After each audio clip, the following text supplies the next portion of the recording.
Hey guys, my name's Shannon and this is another guide for the game Don't Starve. In this video, we're going to deal with hounds, those reckless beasts that pick on you at random intervals throughout your game.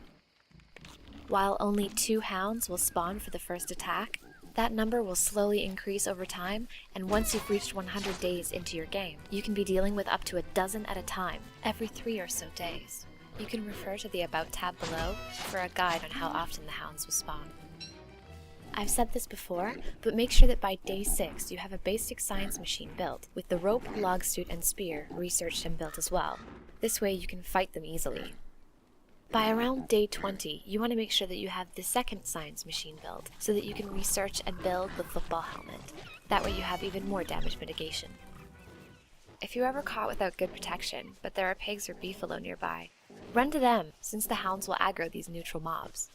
Just be careful of the beefalo during mating season. This is recognized by their red butts. You can lure the hounds towards them, but then you want to keep your distance. If you've paid the pigs with meat to make them your friends, you can click to attack something, but then move away so you don't actually attack it.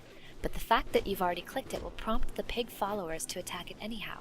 This is useful for hound attacks when you want the pigs to focus on a specific hound, such as the firehound. If there are no other animals around you and you have a large mob to deal with, drop meat from your inventory to distract them. The hounds will stop to eat and you can come in from behind and take them out relatively safely, as long as you are quick. Sometimes, if the hounds attack at night, they might go to sleep. If they do, this is a great time to attack them.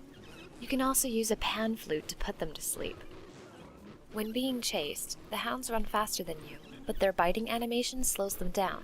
So you can run, but only to waste time before morning, or running to find other animals to help you out.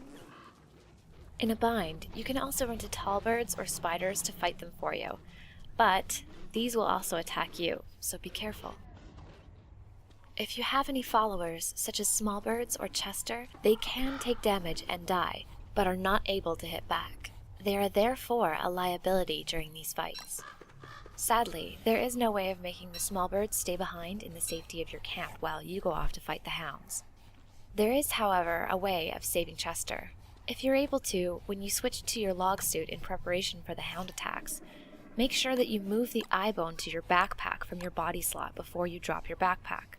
This makes Chester stay near your backpack and keeps him away from harm as you run away and deal with the hounds. Just don't forget where you've left the poor pup. If, in the unfortunate event that Chester dies, he will spawn 7 days later, as long as you still have the eye bone. If you're finding this guide useful so far, let me know with a rating and drop a comment telling me what other topics you'd like to see covered. After the first attack, there is a chance that with each hound encounter, you will deal with a firehound. These are recognized by their red sheen to their coats instead of white. They have less health than the regular hounds, but they light you on fire when they bite. When they die, they burst into flames, igniting any nearby flammable items. There's a small chance that they'll drop a ruby upon death. This can be used to make the amulet, a way of reincarnating yourself that we'll get to in another video. When regular hounds die, they will drop a meat, but they might also drop a hound's tooth. Use this to create tooth traps. A good strategy for dealing with large packs of hounds is to build as many of these as you can and place them in a square with meat in the center so that the hounds are attracted to the traps. Many of the hounds will be damaged greatly or die, leaving behind an easier battle for you.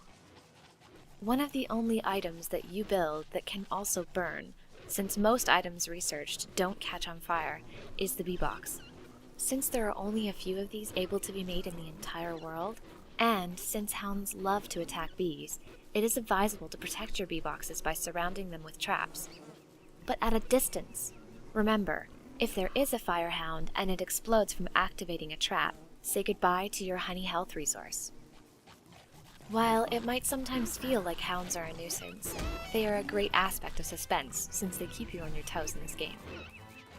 Thanks a lot for watching. I hope this video helps you out. And remember guys, I regularly live stream this as well as other games on twitch.tv/ShannonZKiller, and I will put a YouTube video up the next time I'm live, so click subscribe to avoid missing my stream notifications or future episodes of this guide. See you next time!